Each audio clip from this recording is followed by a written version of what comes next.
মেডিকেলের ভর্তি পরীক্ষার ফলাফলে আবারও মুক্তিযোদ্ধা কোটা ব্যবহারের অভিযোগ উঠেছে। রোববার ফল ঘোষণার পর রাতেই বিক্ষোভ করেন বিভিন্ন প্রতিষ্ঠানের শিক্ষার্থীরা। এ সময় দাবি আদায়ে 24 ঘন্টার আলটিমেটামও দেওয়া হয়। সরকারের পদত্যাগের এক দফা দাবিতে আগামীকাল থেকে অসহযোগ আন্দোলনের ডাক দিয়েছে। আমরা স্পষ্টভাবে বলে দিতে চাই, আমরা রক্ত দিতে শিখে গিয়েছি, আমরা কিন্তু বুলেটের ভয় পাই না। এই আন্দোলনের শুরুটাই হয়েছিল কোটার বিপক্ষে, আর এত কিছুর পরেও সেই কোটায় রয়ে গেছে। বারে বারে আমরা রাস্তায় নামবো, আন্দোলন করবো আর রক্ত ঝরাবো।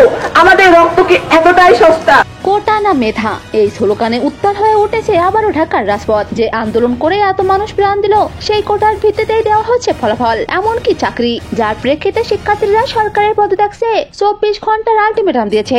তবে এবার শেখ হাসিনা নয়, ডক্টর ইউনূসের পদত্যাগের দাবিতে আবারও কঠোর আন্দোলনের ডাক দিয়েছে তারা। যদি কেউ স্পষ্ট দেখায়, তাদের অবস্থা ঠিক হাসিনার মতো।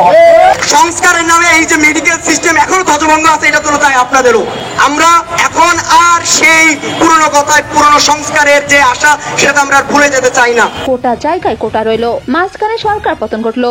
যে ষড়যন্ত্র খুব সহজেই বুঝে গেছে ছাত্র জনতা। শিক্ষার্থীরা ডক্টর ইউনূসের বাসভবনের সামনে জড়ো হলে 24 সালে কোটা আন্দোলনের মতোই তাদের উপর গুলি, টিয়ারশেল নিক্ষেপ, এমনকি লাঠিচার্জ করে পুলিশ। এর ফলে গতকাল থেকেই কঠোর আন্দোলনের ডাক দিয়েছে তারা।